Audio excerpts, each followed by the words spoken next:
When we go to Vanuatu at times, it seems like the locals live in slow motion. It's not that they're lazy, they just value relationships over projects, spending time with people over doing things. So we come over with a list of things to do and a very short time frame, and we want to fit as much as possible in the time frame that we have. But they love to talk and to linger and to laugh and to share because they do things in Vanuatu time, not Western time. And sometimes I think that Jesus' life was more like their lives than ours. Life 2,000 years ago in the Middle East didn't have mobile phones or computers or diaries or even watches. So it worked at another pace, a much slower pace. But not always. Because when we come to Matthew 9, we see that Jesus can fit a lot of things into a 24-hour day. Yes, at times life would have moved at a much slower pace, but at other times an awful lot happened in a day. For at the start of the chapter we see that Jesus comes back to his hometown and he heals a paralysed man. But notice that in verse 9 that as Jesus went from there, he had dinner at Matthew's house. So already two incidents happen in the very same day, and that ends up with a debate with the Pharisees. But in verse 14 we read that then John's disciples came and asked him about fasting. So another debate was entered into. So is it now time for Jesus to have a lie down? No, in verse 18, while he's saying this, a synagogue leader came to him and he heads off to deal with a potential funeral. But no, before he gets there, verse 20, a woman with bleeding touches his cloak and Jesus heals her from her sickness and her shame. And then he heals the synagogue leader's daughter.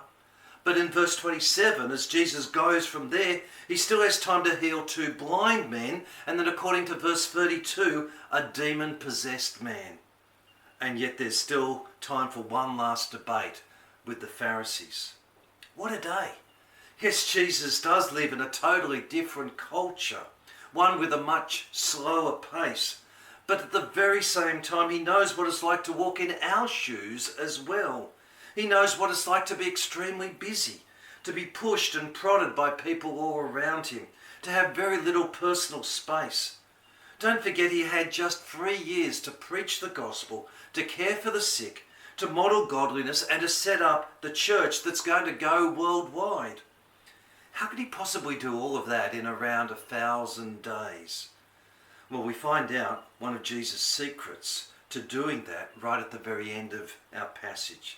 And it involves training a team of disciples, enlisting ordinary people like you and me and empowering them to do his work in his way.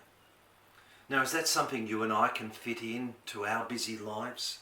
Is that something we can find time to do in the midst of home and family and work and church and sport and life? Well, it will come down to two things, vision and prayer. Let's look at this very busy day of Jesus, starting with two women. While we're saying this, the synagogue leader came and knelt before him and said, "My daughter has just died, but come and put your hand on her and she will live." You can make her live. Wow, that's faith, isn't it? She's dead. And he knows that Jesus can bring her back from the dead. She's about to be buried, as this is often done in the same day as the person's death, but Jesus can make the casket redundant. If the centurion from last week had great faith, this synagogue ruler has enormous faith. Or is it faith or desperation?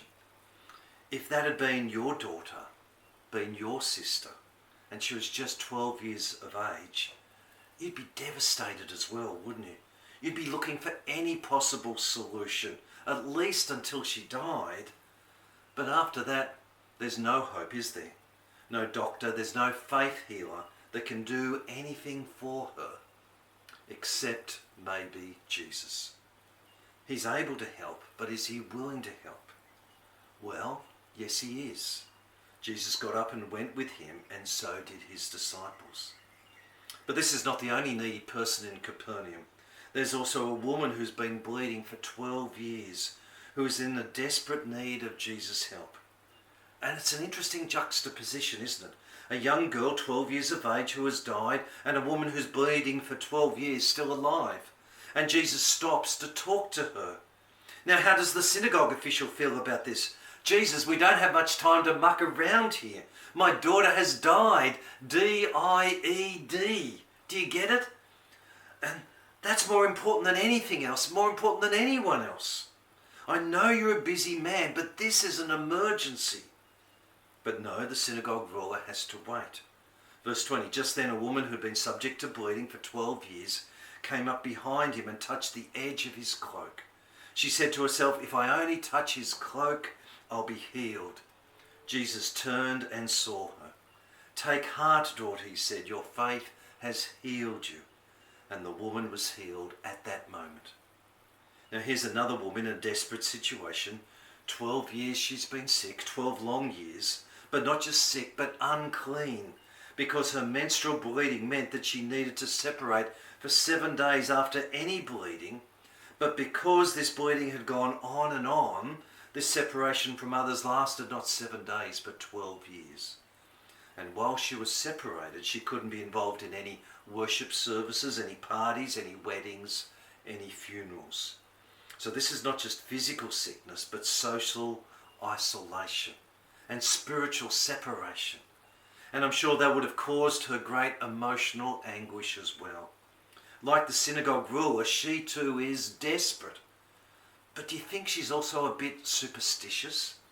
If I only touch his cloak, I will be healed. It sounds a bit dodgy, a bit magical, don't you think? But Jesus doesn't think so, because he tells her that her faith has healed her.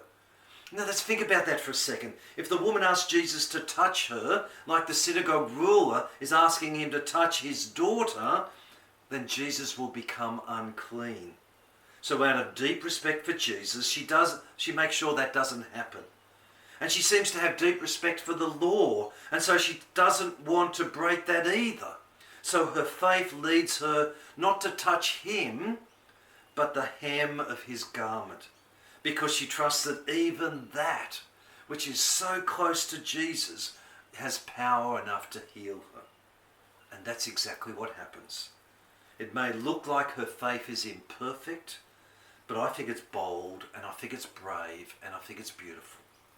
And it reminds me that faith looks differently to different people, which means you don't have to have all your theological ducks lined up in a row to come to Jesus. You just need to come to him by faith. You need to do what this lady did and push your way through the crowd, empty-handed, with nothing to give except an expression of faith. For you are never lost in the crowd if you are in the presence of Jesus. So James Simpson, the author of Chloroform, at the end of his life was dying, and a friend said to him, "You'll soon be resting on his bosom." To which he replied, "I don't know if I can do that, but I think I have a hold of the hem of his garment."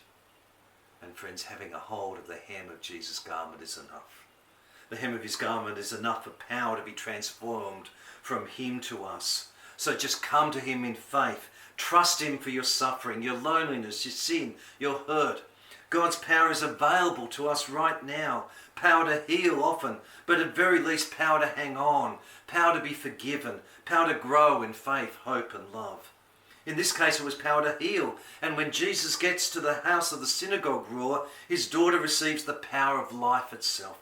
When Jesus entered the synagogue leader's house and saw the noisy crowd and the people playing pipes, he said, "Go away, the girl is not dead but asleep." But they laughed at him. After the crowd had been put outside, he went in and took the girl by the hand, and she got up. News of this spread throughout all the region. The friends and families weeping and wailing can't bring this little girl back to life, but the touch of Jesus' hand can. It has the power to turn death into sleep, to turn helplessness into hope. Here we see two women healed by Jesus, two expressions of faith that lead people to put their trust in Jesus, to remind us that in the midst of a busy day, Jesus cares for people. And that challenges us in our own faith. Do we believe that Jesus can give us life and healing? Are we willing to trust him even if we don't know as much as other people do? Will we reach out to him today? Ask him to touch our lives, change our lives? Have I come today to church in order to grow my faith? And part of that is knowledge, and another part is putting that knowledge into action. 2 women, and then secondly 2 men. Verse 27. As Jesus went on from there, 2 blind men followed him, calling out, "Have mercy on us, Son of David." And when he'd gone indoors, the blind men came to him and asked them, "Do you believe that I'm able to do this?" "Yes, Lord," they replied. And then he touched their eyes and said, "According to your faith, let it be done to you." And their sight was restored. Now, did you pick up what was unusual about this healing? Jesus passes the 2 blind men by. For the first time in the Gospels, Jesus just keeps on walking. He stops for the synagogue official and for the woman with menstrual bleeding, but not these blind men. Why is that? I wonder if he's testing their faith. Does he not want to respond to the title Son of David, which in those days meant Messiah? Or is he just wanting to get home and put up his feet after a busy day? I don't know, and we're not told. But these guys show their hunger for healing, their faith in Jesus by not giving up at the first attempt. Instead, they follow him, even going indoors. And that faith leads to restored sight. The spiritual sight they had in believing that Jesus was the Son of David and that Jesus could heal them is rewarded with physical sight. But here it gets a bit complicated. For the first thing these blind men do is disobey. But Jesus warned them sternly, "See that no one knows about this." But they went out and spread the news about him all over the region.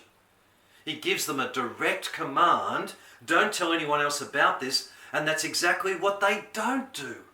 You see, Jesus is busy enough. He's many things to do before he dies on the cross, and he wants to have God's agenda at the top of his own to-do list, not everyone else's competing agendas. But the blind man's disobedience leads to even more demands on Jesus' time. Verse 32, while they were going out, a man who was demon-possessed and could not talk was brought to Jesus. And when the demon was driven out, the man who had been mute spoke. And the crowd was amazed and said, "Nothing like this has ever been seen in Israel." But the Pharisees said, "It's by the prince of demons that he drives out demons."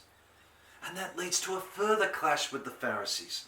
The blind men think they're doing the right thing, and in another context, telling people about the power of Jesus would be the right thing to do.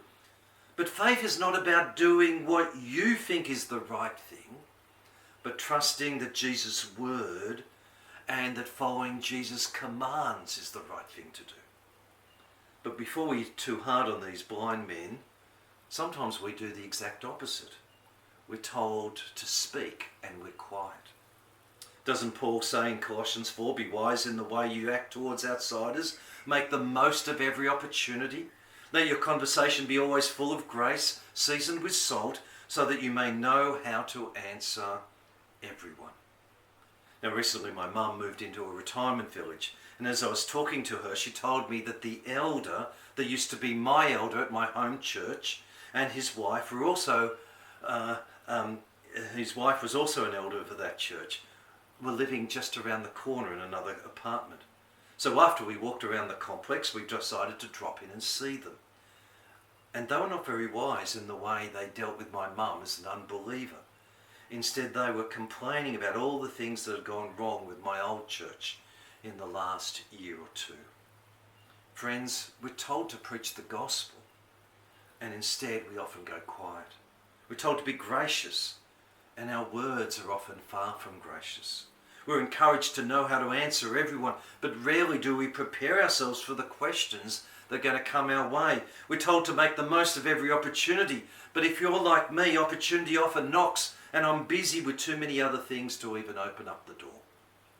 2 women, 2 men, and lastly, 2 few. With the news that Jesus can heal getting out, more and more people are looking for his healing touch. With the crowd increasing, the leaders of the Jewish religion are feeling the pressure and fighting back. And yet in the midst of all of this, the good news has to go out. In Galilee, there might have been 3 million people, but that was only a small section of the promised land. There were even more people down south in and around Jerusalem. And then there was the Samaritans, the God-fearers, and the rest of the world. And Jesus already had more than enough on his plate. How's he going to ensure that all people hear about God's good news? How does he set up a structure that will raise up more and more evangelists, more and more pastors and teachers, more and more servant-hearted believers, more and more churches? Verse 35, Jesus went through all the towns and villages, teaching in their synagogues, proclaiming the good news of the kingdom, healing every disease and sickness. And when he saw the crowds, he had compassion on them, because they were like sheep without a shepherd. There's just so much to do in and around Capernaum, teaching, proclaiming, healing. Everywhere he turns, the size of the mission seems so huge. The work is so great that Jesus is going to need many, many more workers.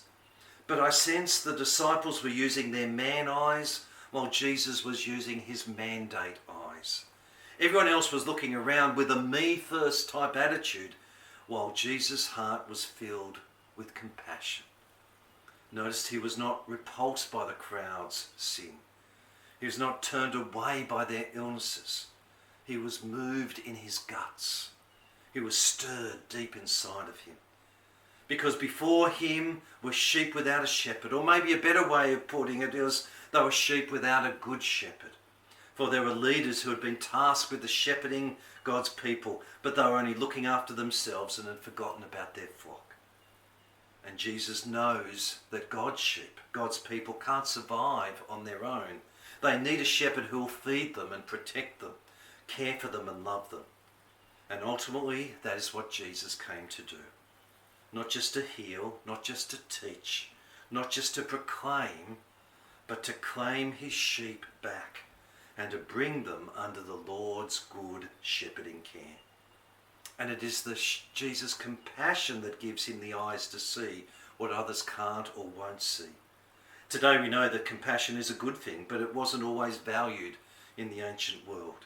In those days, leaders need to be strong and take control. And that's a view even today, that that's what good leadership looks like.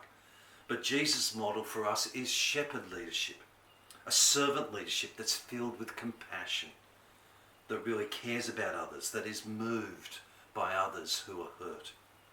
William Booth was the founder of the Salvation Army, and he once sent a group of his workers to a difficult town, and they failed in their efforts to reach the people. They telegraphed General Booth, reporting they tried everything, but nothing had worked. They fed them, they clothed them, they housed them, but there was no response. They asked for his orders. General Booth telegraphed 2 words in response: try tears.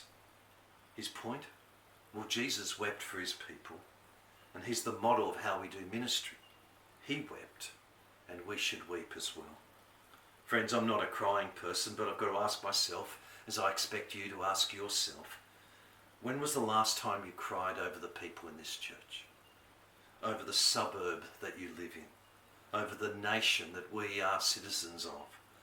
Over the billions of people worldwide who don't know Jesus? Friends, where is our tears? Friends, where is our compassion? The world needs to hear the good news of Jesus. It's not just good news for us, it's for all people. It's good news for the harassed mum of toddlers, for the overworked businessman or woman, for the porn user, for the one who is addicted to too much gaming, or their phone, or sport, or just themselves. Jesus looked at his world through eyes of compassion, and we won't see the needs of everyone around us unless we see things through Jesus' eyes and are filled with Jesus' compassion ourselves. And that leads finally to 2 applications. Firstly, we have to see what Jesus saw, that the harvest is plentiful, but the workers are few. The harvest is plentiful. There are many people who at the end of the world will be found to be believers. But there are people in our churches, in our families, in our communities, in our sporting clubs that are currently like sheep without a shepherd. Do you see that? Do you see the size of the problem? It's a worldwide problem. It's not just a local problem. Do you see the extent of their suffering? Sin has disfigured them, blinded them, consumed them, hurt them. They're on their own. They need their good shepherd. Do you see that? That was you at one time, but you know that he's led you beside quiet waters. He's guided you towards green pastures. He's restored your soul. But others are yet to realise it. They're running after pleasures and pursuits and people in this world, thinking that is the secret source to life when it's Jesus. These sheep are currently separated from everything that is good and true. Friends, we have to see these things through Jesus' eyes. If I spend too much time watching TV or listening to music or surfing the net, I will look at life through those eyes. I need the compassion of Jesus to affect my heart and my vision. And then I need to ask the Lord of the harvest, therefore, to send out workers into his harvest field. Jesus doesn't say, see it and then go. He says, see it and then pray. He doesn't say, see the harvest and make hay while the sun shines. He says, there's a harvest out there, so pray to the Lord of the harvest. No matter how many things God has on his agenda, he's still in complete control. He'll make sure the preaching of the gospel goes out, so pray to him about that. Pray that people leave our churches and go to the mission field. Pray that they might be trained up to become elders and deacons and ministers here and elsewhere. Pray that our people would be equipped to go into their workplaces and make the most of every opportunity. That they would be wise as they deal with their home life and their spare time. In September 1857, Jeremiah Lanphier invited people to pray with him during the lunch hour of his work one day a week. The first day, no one turned up. And then there were 6. And then there was 40, soon 100. In less than 6 months, there were 6,000. Soon prayer meetings were launched all over the northwest of America. In June 1958, it was estimated over 100,000 people were converted through these prayer meetings. Friends, God's mission starts with prayer. And it's interesting that those who are called to pray, the disciples, end up being the ones who go in the very next chapter. Because vision, compassion and intercession leads to action. I was reading an article a while back about the Queensland Salad Bowl region. One farmer said, when the sun starts shining, anyone who walks through the gate will get a job. Well, that's also what should happen amongst Jesus' disciples. We should all have a job. But if we don't know what to do, start with prayer and keep praying. If you're unsure of what needs to be done, try and see things through Jesus' eyes. And when the compassion of Jesus comes upon you, you won't need to ask. You'll be moved to play your own part. In your own way, using your own gifts, in your own setting, you'll find yourself a worker in God's great harvest. Friends, the harvest is plentiful, but the workers are few. Ask the Lord of the harvest to send out workers into his harvest field. Let's pray. Lord, send people out. Equip them, engage them, train them, send them. Send them into our workplaces, send them into our families, send them into our suburbs, send them into our nation, send them into our world. May we see the harvest field is ripe and it just needs the preaching of the gospel. Lord, send them out. And if you would use me, send me also. Amen. The light of life was crushed for our rebellion. He died our death and rose up from the grave.